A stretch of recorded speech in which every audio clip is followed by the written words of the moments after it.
বন্ধুরা নমস্কার। এসো গল্প শুনি ইউটিউব চ্যানেলে আমি কামাল আপনাদের সবাইকে স্বাগত জানাই।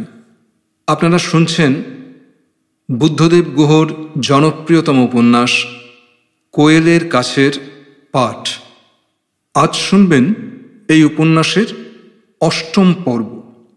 শুরু করার আগে আরও একবার মনে করিয়ে দিতে চাই, যে বন্ধুরা আজ নতুন এলেন তাদের উদ্দেশ্যে বলছি, আপনি যদি এখনও আমার চ্যানেলটিকে সাবস্ক্রাইব না করে থাকেন, অনুগ্রহ করে এখনই সাবস্ক্রাইব বাটনটি টিপে দিন এবং হ্যাঁ, সঙ্গে পাশে থাকা বেল আইকনটি টিপে দিতে ভুলবেন না, যাতে করে আমার চ্যানেলের যে কোনো ভিডিও আপলোড করলে তার নোটিফিকেশনটি আপনার কাছে সবার আগে পৌঁছে যায়। কেমন? ভিডিওটি ভালো লাগলে অবশ্যই একটি লাইক দেবেন, পারলে কমেন্ট বক্সে কমেন্ট করে আপনার মূল্যবান মতামত জানাবেন এবং ভিডিওটি বন্ধুদের সঙ্গে শেয়ার করে নিয়ে আমাকে প্রাণিত করবেন। তো চলুন বন্ধুরা, আর কথা না বাড়িয়ে শুরু করা যাক আজকের পাঠ, বুদ্ধদেব গুহর কোয়েলের কাছে।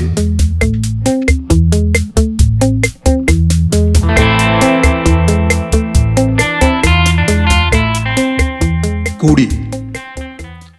শীতটা বেশ জোর পড়েছে। বনের পথে পথে আবার ট্রাকের একটানা গোঙানি শুরু হয়েছে। বাঁশ বোঝাই হয়ে, কাঠ বোঝাই হয়ে দিনে রাতে ট্রাক চলেছে। দিনেই বেশি চলে, রাতে খুব একটা নয়। ফিকে লাল সিঁদুরের মতো ধুলোর আস্তরণ পড়েছে পথের দুপাশের গাছগুলিতে। ভোরবেলা শিশিরে ভিজে থাকে চারদিক। রোজ বন্দুক হাতে করে প্রাতঃভ্রমণে বেরোই। আজকাল জন্তু জানোয়ারের ভয় আগের মতন করে না, তবে বন্দুক নিতে হয় যশবন্তের সাবধানবাণী শুনে। যশবন্তের জগদীশ বন্ধুরা যে কখন কোন সুযোগ নিয়ে বসেন তা কে জানে। অন্য লোক হলে হয়তো এই ব্যাপারটা এত বড় করে দেখত না, কিন্তু নিজে একজন জঙ্গলের ঠিকাদার, বন বিভাগের সঙ্গে কেসে হেরে গেলে তার এমনি যা শাস্তি হবে হবেই, কিন্তু বিড়ি পাতা, লাক্ষা এবং কাঠের যে প্রকাণ্ড ব্যবসা তার আছে এই অঞ্চলে, তা উঠে যাবে বললেই চলে। জলে বাস করে কুমিরের সঙ্গে বিবাদ করা চলে না, তা সে জানে, এবং সে কারণে যেন তেন প্রকারণও সে চেষ্টা করছে যাতে যশবন্তকে শায়েস্তা করতে পারে। তাছাড়া ওর এবং যশবন্তের হাবভাব দেখে মনে হয় ওদের দুজনের মধ্যে কোনো ব্যক্তিগত বৈরিতা আছে। ইতিমধ্যে কিন্তু আর একবারও তারা রাতের শহরে আসেনি, এলে অন্তত যশবন্তের কাছে খবরটা পৌঁছত। সকালে পথের নরম পেলব পুরু ধুলোয় নানা জন্তু জানোয়ারের রাতের পায়ের দাগ দেখি। আজ ভোরে বেরিয়ে দেখি সম্বরের দল রাস্তা পার হয়েছে। দুটি নীল গাই পথের উপরেই বসেছিল অনেকক্ষণ, তার দাগ। একটি চিতা রাস্তা ধরে প্রায় ১/২ মাইল সোজা আমার বাংলো থেকে জপটুলিয়া বস্তির দিকে হেঁটে গেছে। আমার সামনেই একদল মোরগ মুরগি রাস্তার উপর কি যেন খুঁটে খুঁটে খাচ্ছিল। আমাকে আসতে দেখি বাঁ দিকের খাদে নেমে গেছে। তাদের পায়ের দাগ ধুলোর উপর টাটকা রয়েছে। কখনো কখনো বড় জাতের সাপ রাস্তা পার হয়েছে যে, তার চিহ্ন দেখি। টাবর একদিন বলছিল ওগুলো শঙ্খচূড়। জপটুলিয়াতে ওরা সেদিন একটা শঙ্খচূড় সাপ মেরেছিল, বিরাট লম্বা, সবজে সবজে দেখতে, পেটের দিকটা হলদে। এ অঞ্চলের লোক এই সাপকে বড় ভয় পায়। শঙ্খচূড় নাকি মানুষকে ১/২ মাইল তাড়া করে গিয়ে কামড়েছে, এমন ঘটনাও ওদের জানা আছে। লেজে ভর করে দাঁড়িয়ে উঠে বুকে, মুখে, মাথায় ছোবল দেয়। যাকে কামড়ায় তার চোখে দিনের আলো প্রথমে হলদে হয়ে যায়, তারপর মিলিয়ে যায়। অব্যক্ত যন্ত্রণার সঙ্গে অন্ধকার নেমে আসে। সুহাগী নদীর পাড়ে যে খাড়া পাহাড়টা উঠে গেছে, যার নাম বাগুং, সেখানে নাকি শঙ্খচূড়ের আড্ডা। ওদিকে বড় কেউ যায় না। এমনকি গরমের সময় জঙ্গলের আনাচে কানাচে গরিব লোকেরা শেষ রাত থেকে মহুয়া কুড়িয়ে বেড়ায়, তখনও ওই পাহাড়কে ওরা এড়িয়ে চলে। আসলে আমার মনে হয় সাপ সব পাহাড়েই আছে, কিন্তু ওই পাহাড়ে নাকি দুর্জাগিয়া দেবতার মতো কোনো বন দেবতা আছেন, তাই সাপেরা নাকি তাঁর ঠাঁই সবসময় ঘিরে থাকে। কেউ বন দেবতার থানের কাছাকাছি গেলেই তাকে তাড়া করে। বেতলার চেকনাকার পেতনির ঘটনা টাবরের কাছ থেকে শোনার পর থেকে এদের কাছে খুঁটিয়ে খুঁটিয়ে ভূততত্ত্ব সম্বন্ধে অনেক কিছু শুধিয়েছিলাম। সে ভারী মজার। ওরা বলল, দারহা বলে এক রকমের ভূত নাকি অত্যন্ত বিপজ্জনক।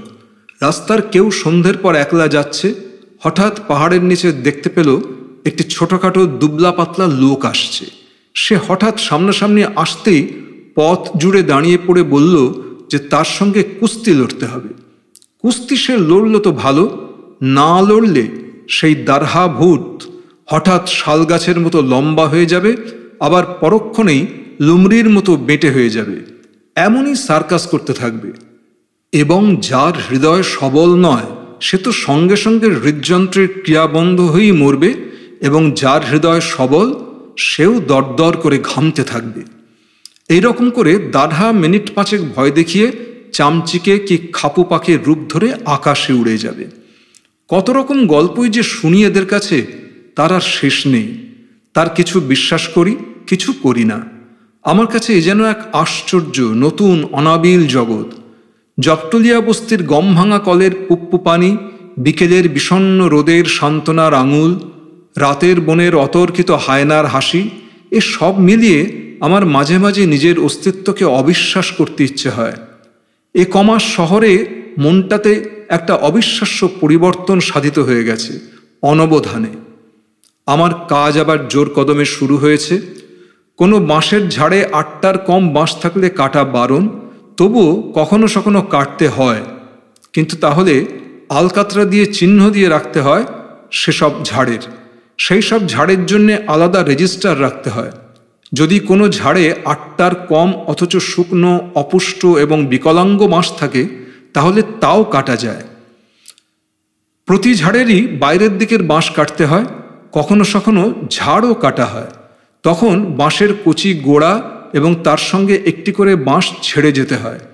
এ অঞ্চলের বাঁশ সাধারণত পরিধিতে 1.5 ইঞ্চি থেকে 4 ইঞ্চির মধ্যেই হয়। উচ্চতায় 20 থেকে 60-70 ফুট অবধি হয়। যেখানে বাঁশ হয় সেখানে সাগুয়ান গাছ বড় বেশি দেখা যায় না। অন্যান্য রকমারি গাছের জঙ্গল হয় সেখানে। এখন মাঝে মাঝেই জঙ্গলে যাই। পথে নানা ঠিকাদারের সঙ্গে দেখা হয়। কাঠের কাজ করছেন যারা, কোনো কূপে ক্লিয়ার ফিলিং হচ্ছে, কোনো কূপে কপিসিং ফিলিং হচ্ছে, কোথাও হরজাই জঙ্গল কাটা হচ্ছে। রমেনবাবু মাঝে মাঝেই বলেন, কি হবে চৌধুরী সাহেব পরের খিদমতগারি করে? চলুন আমি আর আপনি মিলে একটা বিজনেস করি, বাণিজ্যে বসতে লক্ষ্মী।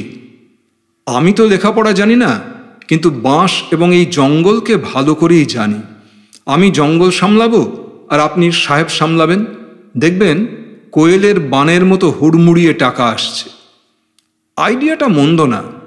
রমেনবাবু নানাভাবে উপার্জন করে 1015 টাকা জমিয়েছেনও শুনতে পাই, কিন্তু আমার যে 1 পয়সাও পুঁজি নেই। এরকম নানা প্ল্যানের কথা উনি বলেন।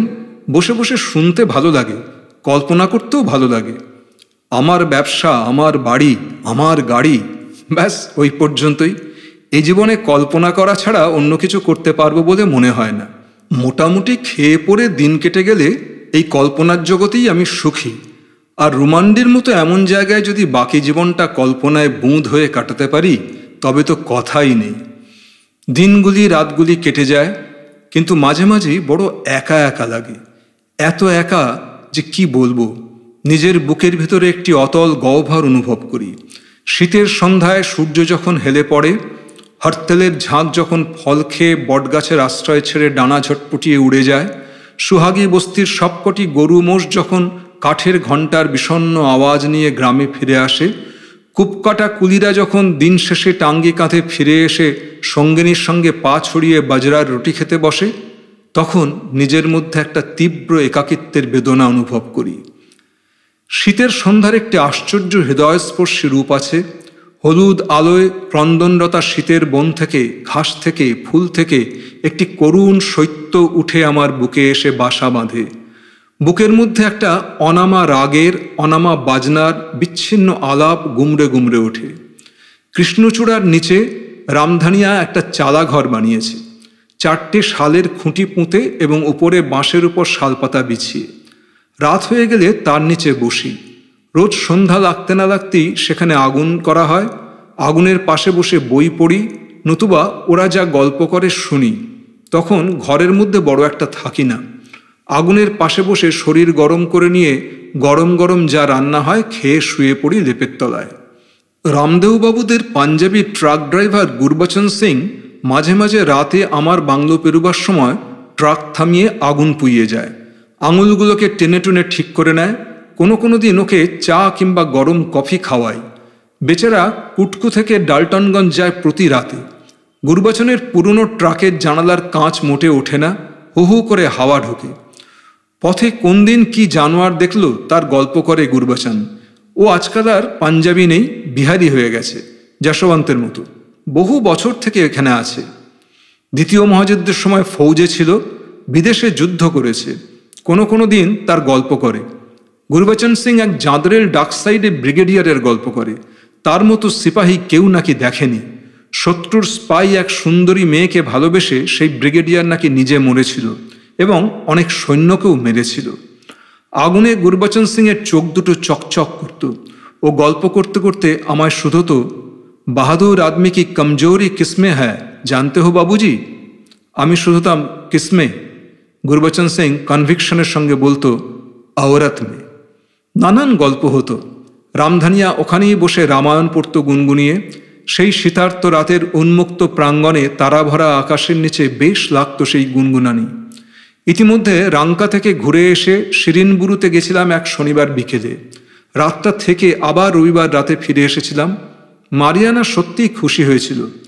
মারিয়ানার স্বভাবে এমন একটা সহজিয়া স্বচ্ছতা সুর আছে যা সহজে যে কোনো লোককে আপন করে নিতে পারে। অনর্গল হাসে, হাসি লেগেই আছে ওর মুখে। চমৎকার কথা বলে। প্রতিটি পরিচিত, স্বল্প পরিচিত, এমনকি সদ্য পরিচিত লোকের প্রতিও সুন্দর সপ্রতিভ ব্যবহার করে। ফলে অনেক বোকা লোক সেই ব্যবহারকে অন্য কিছু ভেবে মনে মনে দুঃখ পেয়ে মরতে পারে। ভারী ইচ্ছে হয় মারিয়ানার বন্ধু সুগতকে দেখতে। সেদিন বড় আদর যত্ন করেছিল মারিয়ানা। আমরা কোথাওই বেরোইনি, কোনো কাজ করিনি। যে ঘন্টা ছিলাম কেবল রাতে শোবার সময় ছাড়া মুখোমুখি বসে খালি গল্প করেছি। আমাদের যে এত কথা বলার ও শোনার ছিল, ওখানে যাবার আগে তা বুঝতে পারিনি। ও আমার কোনো নিত্য প্রয়োজনে আসেনি, আসবেও না কোনো দিন। তবু যে নীলকণ্ঠ পাখিটি রুমান্ডিতে রোজ সন্ধ্যার আগে এসে রাধাচূড়োর ডালে বসে দোল খায়, আর আমি বসে বসে তাকে দেখি, কেন জানি না তারই মতো মনে হয় মারিয়ানাকে। জাগতিক কারণে সেই পাখিটিকে আমার কোনো প্রয়োজন নেই। সে এলে, এসে বসলে, সুন্দর ঠোঁটে নিক্কণ তুলে রেশমি ডানা পরিষ্কার করলে আমার ভালো লাগে। সে উড়ে গেলেই রুমান্ডিতে রাত নেমে আসে। টরি ডালটনগঞ্জের রাস্তায় জগলদহ কলিয়ারি বলে একটি কলিয়ারি আছে। সেই কলিয়ারির কাছে থাকতেন মিহির বাবু, যিনি পুজোর সময় টরিতে ছিলেন এবং আমাদের অষ্টমীর দিন সাদর আপ্যায়ন করেছিলেন। গেলেই ভারী আদর যত্ন করেন ভদ্রলোক ভদ্রমহিলা। খাওয়ান দাওয়ান, গল্পগুজব করেন। বলেন, এই জঙ্গলের সব ভালো, কেবলই সঙ্গীর অভাব ছাড়া। ছেলে মেয়ে দুটো তো একরা কেকরা হিন্দি শিখেছে। আমাদের সঙ্গেও মাঝে মাঝে ওই ভাষায় কথা বলতে আসে। ধমক দিয়ে নিবৃত্ত করতে হয়। ওখানে গেলেই ওরা ধরে পড়েন, তাস খেলুন। আমি লজ্জা পাই।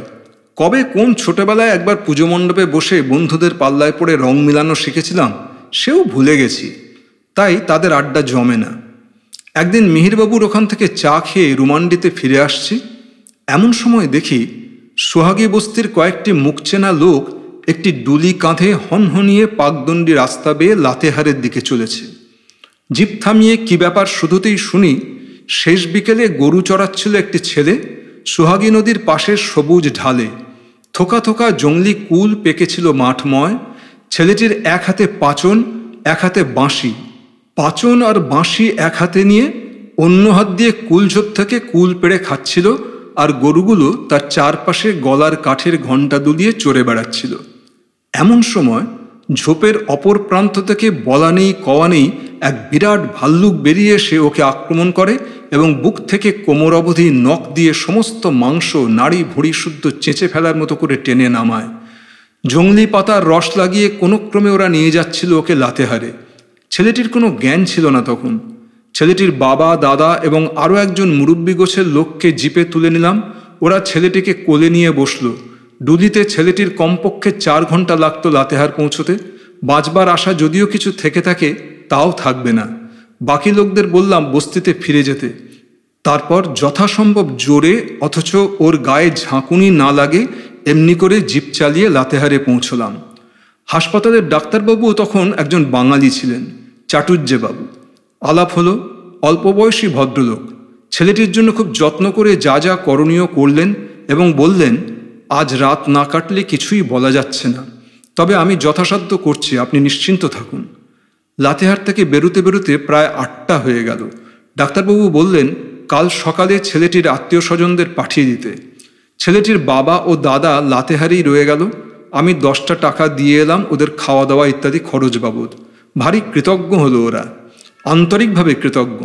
মনে হয় আমাদের মতো আজন্ম শহরে পালিত লোকেরা কৃতজ্ঞতা কী তা ভুলে গেছি। অন্য লোকে যদি কিছু আমাদের জন্য করেও তাকে আমরা পাবার অধিকারে পাচ্ছি, করবে না তো কি, এই মনোভাবই গ্রহণ করি। কৃতজ্ঞতার মতো মহৎ অনুভূতি আমাদের অভিধান থেকে বোধহয় উধাও হয়ে গেছে। জোরে জিপ চালিয়ে ফিরে আসছিলাম। সঙ্গে সোহাগী গ্রামের অবশিষ্ট লোকটি, সে পেছনে বসে আছে। রুমান্ডের কাছাকাছি চলে এসেছি। এমন সময় সোহাগী নদীর কিছু আগে পথটা যেখানে হঠাৎ একটা বাঁক নিয়েছে, সেখানে গিয়ে জিপটা পৌঁছতেই জিপের আলোয় পথের পাশে একজোড়া বড় বড় সবুজ চোখ জ্বলে উঠেই দপ করে নিভে গেল, কারণ জিপের মুখটা আবার সোজা হয়ে গেল রাস্তা বরাবর। পেছনের লোকটি উত্তেজিত হয়ে চেঁচিয়ে বলল, मारिए हुजूर, ये भाल को बहुत बड़ा भाल, और यही जगह में ही तो वो लड़काटा पकड़ाइस था, शायद यही भाल भी होने सकता। ছেলেটিকে আমি দেখেছিলাম, একটি সুন্দর ওরাও কিশোর, চোখ দুটো বোজা, সারা শরীর থকথকে রক্তে ভেজা। জিপটা থামালাম, বললাম, চলো দেখে উসকো। সামনের সিটে আমার পেছনে বন্দুকটা লম্বালম্বি করে শুইয়ে রেখেছিলাম। পকেট থেকে 2টি বুলেট বের করে পুড়লাম। লোকটি বলল, জিপোয়া কো স্টার্ট মত বন্ধ কিজিয়ে হুজুর। কিন্তু জিপের স্টার্ট বন্ধ করেই দিলাম। তারপর টর্চটা ওর হাতে দিয়ে বললাম, বত্তি দিখলাওগে ঠিকসে। ডান কাঁধের উপর দিয়ে কি করে আলো দেবে তা ওকে দেখিয়ে দিলাম। তারপরে বললাম, ডরনা মত। এত পায়তারা কষা সত্ত্বেও ভাল্লুকটা পালালো না। রাস্তা ছেড়ে আমরা জঙ্গলে নেমে গেলাম। জায়গাটা ফাঁকা ফাঁকাই, এখানে সেখানে কুলঝোপ, মাঝে মাঝে পুটুসের ঝোপ, তাছাড়া বড় বড় সেগুন গাছ। খুব সাবধানে ভাল্লুকটার যেদিকে যাওয়ার কথা সেদিকে এগোতে লাগলাম। একটু এগিয়ে আন্দাজ করে আলো ফেলতেই দেখি ভাল্লুক যেখানে ছিল সেখান থেকে একটু বাঁ দিকে সরে গিয়েছে মাত্র। চোখ দুটো গাঢ় সবুজ, গায়ের কুচকুচে কালো লোম আলোয় একেবারে জিল্লা দিচ্ছে। আমরা যেখানে দাঁড়িয়েছিলাম সেখান থেকে প্রায় 40 গজ হবে। কি করব ভাবতে না ভাবতে অদ্ভুত ভঙ্গি করে একটি কালো অতিকায় ফুটবলের মতো ভাল্লুকটি আমাদের দিকে বিষম জোরে দৌড়ে এলো। তারপরেই পেছনের দুপায়ে ভর দিয়ে দাঁড়িয়ে উঠল। সঙ্গীটি যদি টর্চ নিয়ে পালাতো তবে অন্ধকারে আমার অবস্থা ওরাও ছেলেটির মতোই হতো, কিন্তু বোধহয় ভগবানের ইচ্ছা নয় যে এত তাড়াতাড়ি মরি। সঙ্গী নির্ভয়ে শক্ত হয়ে দাঁড়িয়ে নিষ্কম্প হাতে আলো ধরে রইল আক্রমণকারী ভাল্লুকের উপরে। আমি লক্ষ্য স্থির করার যথাসম্ভব চেষ্টা করে বুক লক্ষ্য করে গুলি করলাম। কি হলো বুঝলাম না, কেবল একটি বন কাঁপানো উঁক উঁক আওয়াজ করতে করতে ভাল্লুকটা আরও বেগে আমাদের দিকে এগিয়ে এলো। আমরা দুজনে প্রায় একসঙ্গে ডান দিকে একটু ফাঁকা জায়গায় দৌড়ে গেলাম।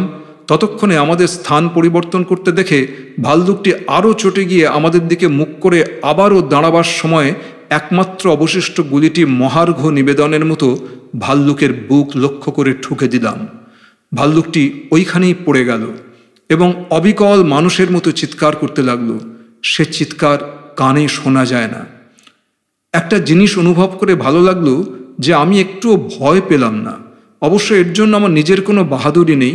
সঙ্গী লোকটি ভয় পায়নি বলেই আমি ভয় পাইনি। পরিবেশে ভীরু মানুষও সাহসী হয়ে ওঠে। কাছে গিয়ে দেখি 2টো গুলি লেগেছে। প্রথমটা বুকে লাগেনি, লেগেছে মাথার উপরে ঝাঁকড়া চুলে। গুলিটা চুলে বিলি কেটে সোজাসুজি চলে গেছে। পরের গুলিটা একেবারে গলার নিচে বুকে লেগেছে, সেটি মোক্ষম মার হয়েছে। পরে যশবন্তের কাছে শুনেছিলাম যে বাঘ বা ভাল্লুককে কখনো মাথা লক্ষ্য করে মারতে নেই। ওদের খুলির আকার নাকি এমন এবং খুলি নাকি এমন হেলানো যে অনেক সময় আমরা যেমন ফুটবলে হেড দিই তেমনই হেড দিয়ে গুলি হটিয়ে দেয়, অর্থাৎ খুলির উপরের দিকে লাগলে গুলি পিছলে বেরিয়ে যায়। দুজনে মিলে এত বড় ভাল্লুককে জিপে তোলা যাবে না, তাই আমরা সুহাগীতেই গেলাম। ওরা সবাই খুব খুশি। কেউ কেউ বলতে লাগলো যে এটাই সেই ভাল্লুক যেটা ছেলেটাকে আক্রমণ করেছিল। ওরা এও বলল যে খয়ের বানাতে যে মাল্লারা এসেছে গয়া জেলা থেকে, তারা একটি ভাল্লুকের 2টি বাচ্চা ধরেছে 2 দিন হলো। কেউ কেউ বলল এইটি সেই ভাল্লুকই হতে পারে, বাচ্চা ধরাতে খেপে উঠে এমন করে বেড়াচ্ছে। ওরা যখন সকলে মিলে গিয়ে ভাল্লুকটাকে নিয়ে এলো, তখন কিন্তু সত্যিই দেখা গেল যে সেটা একটা ভাল্লুকই, ভাল্লুক নয়। এবং এইটি যে সন্তানহারা ভাল্লুকই, তাও গাঁয়ের লোকেরা পরীক্ষা নিরীক্ষা চালিয়ে বলে দিল। মনে মনে বেশ আত্মপ্রসাদ বোধ করলাম, ছেলেটির আক্রমণকারীর সঙ্গে যদি এই ভাল্লুকের কোনো যোগ থেকে থাকে এই ভেবে। আমার এই আনন্দ আরেকটু বেশি স্থায়ী হলে ভালো হতো, কিন্তু পরদিন বেলা 8টা নাগাদ ছেলেটির দাদা এসে সুহাগীতে খবর দিল যে ছেলেটি মারা গেছে শেষ রাতে, জ্ঞানী নাকি আর ফেরেনি। ডাক্তারবাবু একটি ছোট চিঠি পাঠিয়েছেন ওর হাতে। যথাসাধ্য চেষ্টা করলাম, কিন্তু বাঁচাতে পারলাম না। তবে প্রথম থেকেই অজ্ঞান হয়েছিল, কাজেই নতুন করে কিছু কষ্ট পায়নি। খয়ের বানাতে যে মাল্লারা এসেছিল এবং ভাল্লুকির বাচ্চা 2টি ধরেছিল, তাদের সঙ্গে দেখা করে বলবো ভাবলাম যে তাদের অপরিণামদর্শিতার জন্যই এমন কাণ্ড হলো। ছেলেটির মুখটা বারবার মনে পড়ত কাজের ফাঁকে ফাঁকে। একদিন কাজকর্ম সেরে মৃত ওঁরাও ছেলেটির দাদাকে সঙ্গে নিয়ে জঙ্গলের গুঁড়ি পথে ঢুকে গেলাম। গভীর জঙ্গলের মধ্যে ছোট ছোট পাতার কুঁড়ে বানিয়ে মাল্লারা আছে, প্রায় মাইল 3 পায়ে হাঁটা পথ। সেখানে পৌঁছে ওদের সেই দুর্ঘটনার কথা বলতেই ওরা এত দুঃখ প্রকাশ করলো ও অনুশোচনা জানালো যে আর কিছু বলতে পারলাম না। মনের রাগ মনেই রইল। এমনকি ছেলেটির দাদাও বলতে লাগলো যে তোমরা আর কি করবে ভাই, ওর কপালে ছিল তাই অমনভাবে মরল, সবই কপালের লিখন। ওরা আমাদের একটা শাল গাছের গুঁড়িতে বসতে দিল। গুঁড়িটা ওরা বসবার বেঞ্চ হিসেবে ব্যবহার করছিল। দেহাতি আখি গুড়ের সঙ্গে পাহাড়ি ঝর্ণার ঠান্ডা ঠান্ডা জল শালপাতায় করে খেতে দিল। এইভাবে অতিথি আপ্যায়ন করল। ওখানে বসে বসে ওরা কি করে খয়ের বানায় তা দেখলাম, শুনলাম। দেখলাম ওরা তীরধনুক দিয়ে একটা চিতাবাঘকে মেরেছে কাল। সেটা চামড়াটাকে একটা বাঁশের খোঁটার সঙ্গে গেঁথে মাটিতে বাঁশটিকে পুঁতে রেখেছে। বাঘের লেজটা মাটি অবধি ঝুলে আছে। মাল্লারা বলল যে ওরা প্রথমে খয়ের গাছের ছাল ছাড়িয়ে নেয়, তারপর বাইরের দিকে যে সাদাটে অংশ থাকে গাছের গায়ে তাও তুলে নেয়। তখন দগদগে ক্ষতের মতো গাছের লাল শরীর বেরিয়ে পড়ে। সেই দগদগে গায়ে আঠার মতো আস্তরণ জমে। জমবার পর সেগুলো টুকরো টুকরো করে কাটে ওরা। কেটে এনে মাটিতে গর্ত করে বড় উনুন বানিয়ে সেই উনুনের গনগনে আঁচে 12 থেকে 16 ঘন্টা জলে ফোটায়। রাতে যে আরকের মতো পদার্থ সৃষ্টি হয় সেটিকে অন্য পাত্রে ঢেলে আবার উনুনে চড়ানো হয়। যতক্ষণ না সেই আরক বেশ ঘন হয়ে ওঠে ততক্ষণ পর্যন্ত উনুনে চড়ানোই থাকে। ঘন হয়ে গেলে একটি গোলাকার মৃৎপাত্রে ঢেলে থিততে দেওয়া হয়। সমস্ত রাত ধরে থিতানো হয়। তার পরদিন ভোরে বড় ঝুড়িতে ঢেলে ফেলা হয় ছাঁকবার জন্যে। যেটুকু ঝুড়িতে জমা হয় সেটুকু দিয়ে ভালো ক্ষয়ের হবে। ওরা সেই ক্ষয়েরকে বলে পাখড়া। আর যে জলীয় পদার্থ ঝুড়ি থেকে বাইরে এলো সেটিকে মাটিতে একটি গর্ত করে ঢেলে দেয়। তা দিয়েও একরকমের নিকৃষ্ট ক্ষয়ের তৈরি করবে ওরা। তাকে ওরা বলে খয়রা। ঝুড়িতে যা থাকে তা প্রায় 1 মাস ধরে ফেলে রাখা হয় শুকোবার ও শক্ত হবার জন্যে। তারপর প্রায় শুকনো হয়ে এলে সেগুলো মাটিতে ছায়ের উপর ঢেলে ফেলে। ওরকমভাবে 8-10 দিন থাকবার পর সেগুলো বেশ শক্ত হয়ে ওঠে। তখন সেগুলোকে টুকরো টুকরো করে কেটে নিয়ে ব্যাপারীদের কাছে বিক্রি করে ওরা। গরমকালে ক্ষয়ের বানানো যায় না, কারণ গরমে ক্ষয়ের শক্ত হয় না মোটে, শুকনোও না। তাই শীতকালে কাজ আরম্ভ করে মার্চ মাসের প্রথম সপ্তাহের মধ্যেই পাত্তাড়ি গুটিয়ে ওরা চলে যায়। বন বিভাগকে ওদের রয়্যালটি দিতে হয় এই ক্ষয়ের তৈরি করার জন্য। বেশ লাগে ওদের এই যাযাবর জীবনের কথা ভাবলে। ঝর্ণাতলায় রাঁধে বাড়ে, সারাদিন অমানুষিক পরিশ্রম করে। শীতের রাতে যখন টুপটুপিয়ে শিশির ঝরে পাতা থেকে, তখন ওরা গোল হয়ে ওদের অনির্বাণ উনুনের সামনে বসে গল্প করে, গান করে। তারপর সেই আগুনের পাশেই কুণ্ডলি পাকিয়ে শুয়ে পড়ে। রাতে বাঘ টহলে বেরিয়ে ওদের দেখে যায়, বাঘের চোখ ওদের ঝুপড়ির আশেপাশে আগুনের গোলার মতো জ্বলতে থাকে। কখনো কখনো হাতির দল আসে, দূর দিয়ে ডালপালা ভাঙতে ভাঙতে চলে যায়। ওদের ঘুম ভেঙে যায়, ঘুম ভেঙে উঠে বসে, ক্যানেস্তারা পিটোয়, আগুনে নতুন করে কাঠ গুঁজে আগুন জোরালো করে, তারপর আবার ঘুমিয়ে পড়ে। এদিকে সন্ধ্যা নেমে এলো, প্রায় 3 মাইল পথ যেতে হবে। উঠলাম আমরা, ওরা বারবার বলল আবার আসবেন। আমরা গেছিলাম বলে আন্তরিক আনন্দিত হলো। ছেলেটির মৃত্যুতে বারবার দুঃখ প্রকাশ করল। ভাল্লুকির বাচ্চা দুটিকে 10 টাকা করে এক ব্যাপারীর কাছে বিক্রি করে দিয়েছে ওরা। গরিব লোক, 10 টাকা ওদের কাছে অনেক টাকা। পথ চলতে চলতে সোহাগীর ছেলেটি বলছিল, ভারী ভালো বাঁশি বাজাতো নাকি ওর ভাই। ওই বয়সের ছেলেদের মধ্যে অত ভালো বাঁশি বাজিয়ে চতুর্দিকে 10-15টা বস্তিতে কেউ ছিল না। আমরা প্রায় বড় রাস্তার কাছাকাছি চলে এসেছি। এমন সময় আমাদের একেবারে পথ জুড়ে একদল চিতল হরিণের দেখা পেলাম। ওরা এই শুঁড়িপথের পাশের পাহাড়তলির একটা সুন্দর মাঠে চড়ে বেড়াচ্ছিল। এদিকটাতে আমলকি গাছ অনেক, আমলকি খেতে এসেছিল কিনা জানি না। একদলে যে এত হরিণ থাকে বা থাকতে পারে তা আমার জানা ছিল না। ছোট বড় মাদি সিঙ্গাল সব মিলিয়ে কমপক্ষে 200 হরিণ হবে। আমাদের দেখা মাত্র তারা এমনভাবে বন পাহাড় ভেঙে খুঁড়ে খুঁড়ে খটাখট শব্দ তুলে উড়িয়ে পালালো, সে কি বলবো।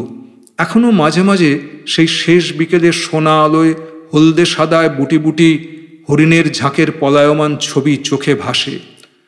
রাতে জিপে আসতে যেতে মাঝে মাঝে হরিণের ঝাঁকের সঙ্গে দেখা যে হয় না তা নয়, বড় বড় ঝাঁকের সঙ্গেও দেখা হয়। তখন গাড়ির আলোয় জোনাকির মতো ওদের চোখ জ্বলে আর নেবে, কিন্তু দিনের আলোয় যেমন দেখায় তেমনটি রাতে দেখায় না। রাতে জঙ্গলের মধ্যে সব কিছুই কেমন ভুতুড়ে ভুতুড়ে মনে হয়। পথের পাশের বড় পাথর বা ঝোপের অপসৃয়মান ছায়ামাত্রকেই গুঁড়ি মেরে বসা বাঘ বলে ভ্রম হয়। টিটি পাখির ডাক, নাইটজারের সংক্ষিপ্ত অতর্কিত তীক্ষ্ণ আওয়াজ, জিপের বনেট ফুঁড়ে ফরফরিয়ে ওড়া খাপু পাখির ক্রমান্বয়ে খাপু খাপু খাপু খাপু ডাকে, সব মিলিয়ে রাতে বনে জঙ্গলে কেমন একটা ভয় ভয় ভাব থাকে। কে জানে অমন পরিবেশেই এখানের লোকেরা দ্বারহার দর্শন পায় কিনা, চেকনাকায় চেকনাকায় পেতনিরা তাই জল চেয়ে বেড়ায় কিনা।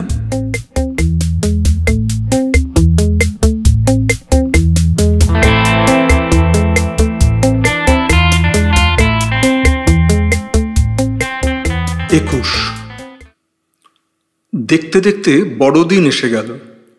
সুগতবাবু এসেছেন শিরিনবুরুতে।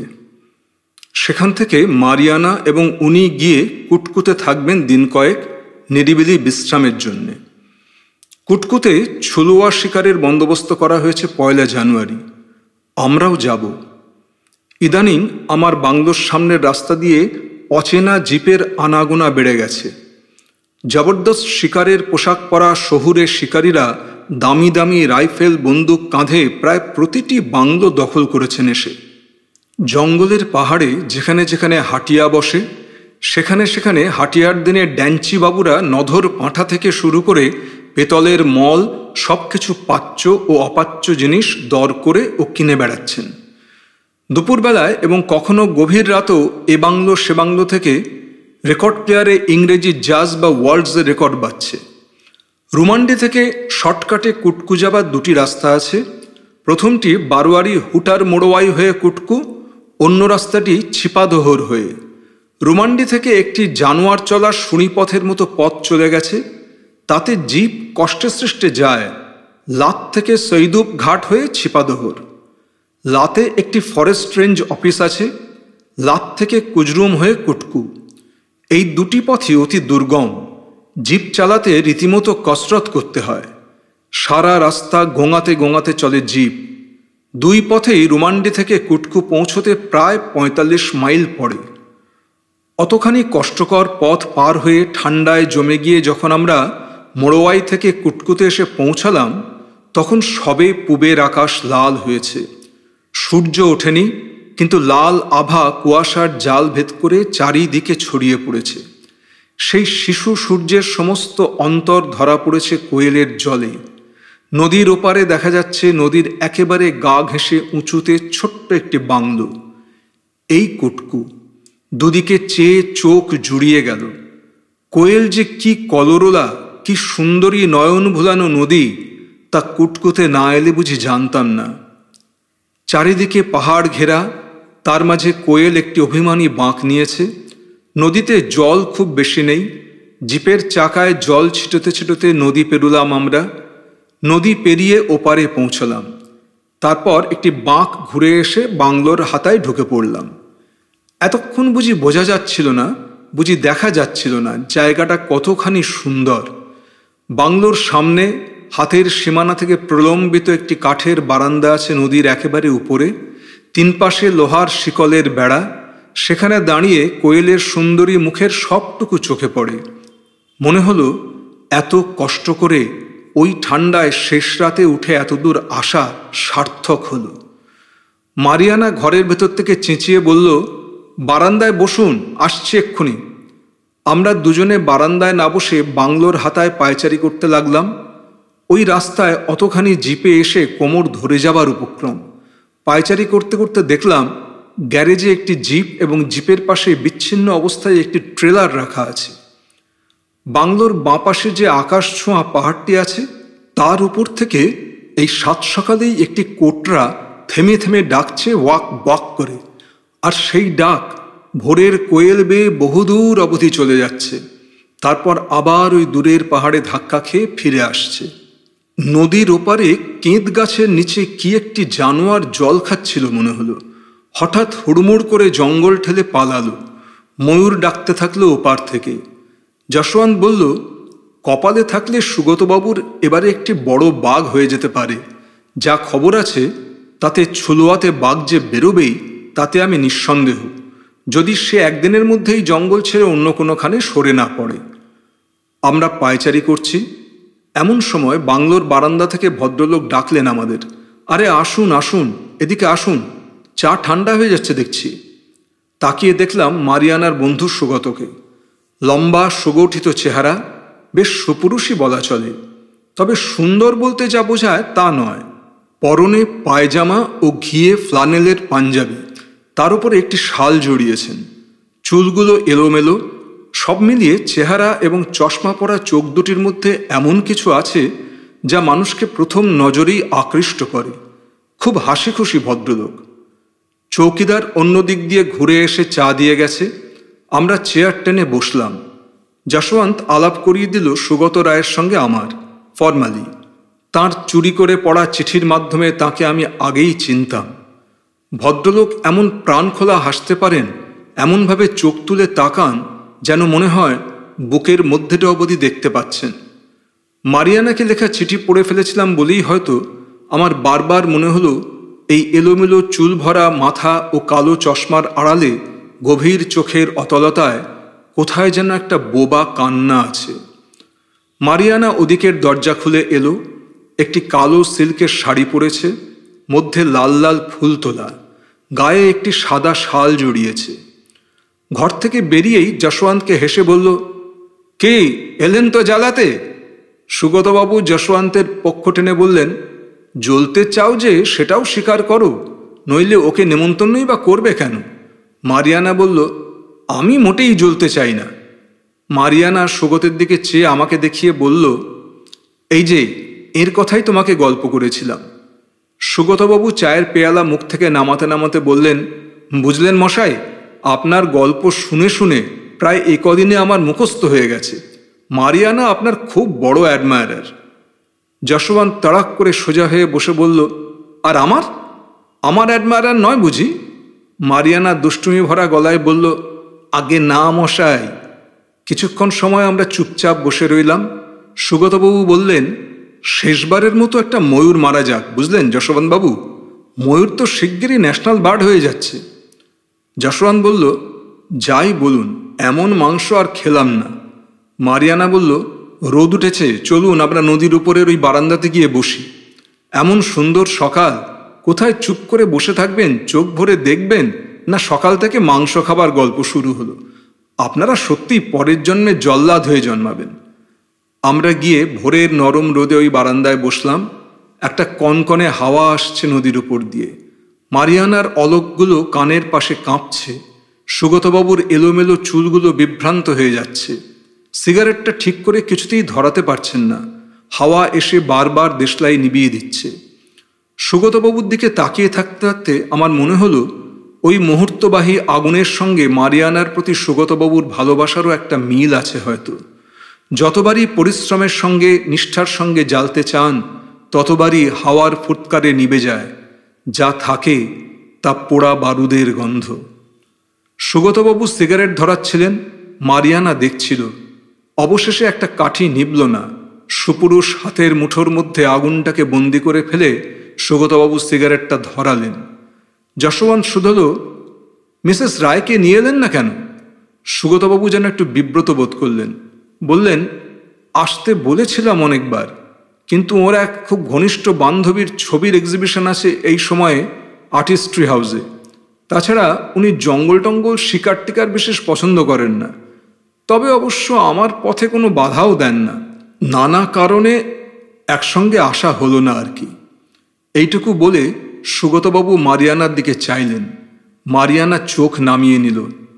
কুজরুমের দিকে একটি বস্তিতে কুলথি লাগানো হয়েছে, যেখানে রোজ রাতে সম্বর আসছে। এই শীতকালে পাহাড়ি বস্তিগুলোর চারিদিকে কাড়ায়া আর সটগুজায় পাহাড়ের ঢাল আর উপত্যকা সব একেবারে হলুদ হয়ে গেছে। এমন হলুদের সমারোহ বড় একটা দেখা যায় না। শান্ত সবুজের পটভূমিতে এই নরম হলুদ বড় চোখ কাড়ে। সকলে মিলে ঠিক করা হলো বিকেলে হেঁটে হেঁটে মুরগি, তিতির, বটের, আজকাল, কালি, তিতির এবং হরিয়াল যা পাওয়া যায় তাই শিকার করা হবে। তারপর রাতের খাওয়া দাওয়া 8টা নাগাদ সেরে কুজরুমের রাস্তায় কুলথি খেতে সম্বরের অপেক্ষায় পাতার ঝোড়ায় বসে থাকা হবে। রাত বেশি না হলে সম্বর সচরাচর পাহাড় থেকে নামে না, তবে বরাত ভালো থাকলে প্রথম রাতেও অনেক সময় পাওয়া যায়। যাই হোক, আমি বললাম, পাহাড়ের উপত্যকায় শালপাতার ঝোড়ায় বসে এই ঠান্ডায় তো প্রাণ যাবার উপক্রম হবে। ওর মধ্যে আমি নেই, তোমরা যাও। যশবন্ত বলল, সে কথা মন্দ নয়, তাছাড়া মারিয়ানারও একা একা লাগবে। কত রাতে আমরা ফিরব তার তো ঠিক নেই, তুমি নাই বা গেলে। বিকেলে মারিয়ানা বাংলোতেই ছিল। চুলটুল বেঁধে মুখাত পরিষ্কার করে সেজেগুজে সেই ঝুল বারান্দাটিতে এসে দাঁড়িয়েছিল। তখনও বেশ বেলা ছিল। আমি, যশবন্ত এবং সুগতবাবু 3 জনে 3 দিকে বন্দুক হাতে ভাগ্য অন্বেষণে বেরিয়েছিলাম। জঙ্গলের মধ্যে এদিক ওদিকে কিছু দূর হাঁটাহাঁটি করার পর বাংলোর উল্টো দিকে একটা কেঁদ গাছের নিচের একটা বড় কালো পাথরে আমি পা ঝুলিয়ে বসেছিলাম। এপার থেকে ওপারের কুটকু বাংলোটিকে দেখা যাচ্ছিল। সেই নদীর ওপারের কাঠের বারান্দায় মারিয়ানা দাঁড়িয়ে আছে একটা নীল শাড়ি পরে। আমি দেখছিলাম। কোয়েলের গেরুয়া পাহাড়ের পটভূমিতে মারিয়ানাকে মনে হচ্ছিল একটি একান্ত একলা ছোট্ট নীল পাখি, যে সরগুজার হলুদ খেতে পথ ভুলে ঢুকে পড়েছে, তারপর হলুদের চোখ ধেঁধে গেছে, আর বেরিয়ে আসতে পারছে না। শিকার করতে বেরিয়েছিলাম বটে, কিন্তু শিকার করতে ইচ্ছে করে না। প্রথম প্রথম রুমান্ডিতে আসার পর যশবন্ত বলেছিল, জঙ্গলকে ভালোবাসতে শেখো, তারপর দেখবে বন্দুক হাতে বনে পাহাড়ে ঘুরে বেড়ালে দিল খুশ হয়ে যাবে। এ কদিনে জঙ্গলের সম্বন্ধে যে অহেতুক ভয়টা ছিল সেটা সত্যিই কেটে গেছে। বন্দুক চালাতে শিখিয়েছে যশবন্ত আমাকে, গুলি লাগাতে শিখিয়েছে। আমার নিজের ওপর এখন আস্থা জন্মেছে।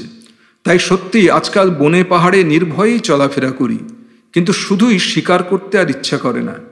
এই কুটকুর আসন্ন সন্ধ্যায় যে সুর, যে রং, যে ছবি, তার সঙ্গে বন্দুকের আওয়াজের যেন কোনো মিল নেই। যে আশ্চর্য শান্ত সুর জলের কুলকুলানিতে এবং মসৃণ পাতার চিকনতায় এখানে অনুরণিত হচ্ছে, তাতে বন্দুকের আওয়াজ হলে সেই মেজাজটি যেন ছিঁড়ে টুকরো টুকরো হয়ে যাবে।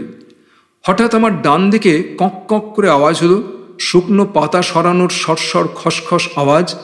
তারপরেই দেখলাম একটি প্রকাণ্ড মোরগ আড়াল থেকে বেরিয়ে এসে নদীর দিকে একদৃষ্টে চেয়ে দাঁড়িয়ে রইল। আমাকে দেখতে পায়নি। বন্দুকটা আমার কোলে শোয়ানো আছে। মোরগটা গলা উঁচু করে আত্মবিশ্বাস ও কিঞ্চিত গর্বের সঙ্গে ডাকল, ককর ক ক, ককর ক ক। এমন সময় একটা মেটে রঙা ৮-৬০ গড়নের টাইট করে কোমরে সেফটিপিন আটকানো শাড়ি পরা মুরগি এসে তাকে কুরকুর করে কি বলল। তক্ষুনি যৌবন মদে মত্ত মোরগটা আবার মুরগির সঙ্গে আড়ালে চলে গেল। আমার গুলি করা হলো না, গুলি করার কথা মনেই পড়ল না। আমার পেছনে এবং নদীর ওপারে বাংলোর দিক থেকে আগে পরে 2-3টে বন্দুকের আওয়াজ হয়েছিল। জানি না যশবন্ত বা সুগতবাবু কি মারলেন। বেশ ঠান্ডা লাগছে। একটু পরেই কোয়েলের জল থেকে রেফ্রিজারেটর খুললে যেমন ঠান্ডা ধোঁয়া বেরোয়, তেমনি ধোঁয়া উঠতে আরম্ভ করবে। সূর্য প্রায় হেলে পড়েছে। বাংলোয় গিয়ে মারিয়ানার হাতে বানানো 1 কাপ কফি খাবো। কোয়েলের জল পেরিয়ে বাংলোয় ফিরতেই মারিয়ানা বলল, কি মারলেন? আমি বললাম, কিছুই মারলাম না। ওই পারে গিয়ে চুপ করে একটা পাথরে বসেছিলাম, সেখান থেকে আপনাকে দেখা যাচ্ছিল। মারিয়ানা চোখ তুলে বলল, সত্যি? আমি কি করছিলাম?